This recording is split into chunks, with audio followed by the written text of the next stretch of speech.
But that's the question I was going to ask you, Cal. Like when you're working out, and you got all these other ways to be, right? You're in the top 1% of people in the world who's looking this way, being able to build this way. Right. When you feel those things, what do you do? What is that mindset that you go into to get you into that space? Yeah, I was just thinking about that as Daniel was saying. I was like, yeah, where's my head at when I'm in the gym, and what am I thinking? I think I have the answer to that, which is, it's the cliche saying, but you have to believe it to achieve it. Yeah. Like, like Daniel's saying, CT Fletcher's commanding his muscles to grow.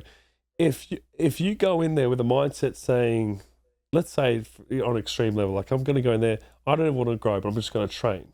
And I'm going to go for these motions, but I don't care if I'm going to train. Like I'm just doing it because I'm told to go here. Then I don't think you're going to get anywhere near as good results as if you went into the gym thinking, I want to be Mr. Universe and I want to grow this. And I'm going to focus 100% of my attention and all my thinking into connecting with that muscle that I'm trying to grow and stimulate.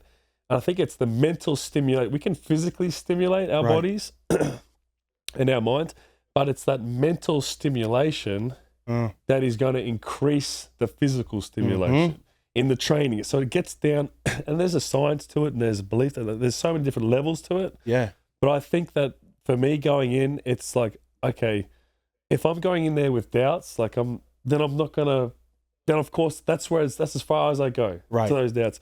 But if I'm going in there believing that I'm gonna, grow, get a good pump, or grow an extra inch of my bicep, or put on 5 pounds, or win Mr. Universe, if I'm believing that while I'm in there doing that, then there's really no chance of failure until there's every chance of you achieving that. Yeah. And I think that's what's going to separate that, and also pain. There's a physical pain barrier, which, people aren't willing to go past this pain barrier.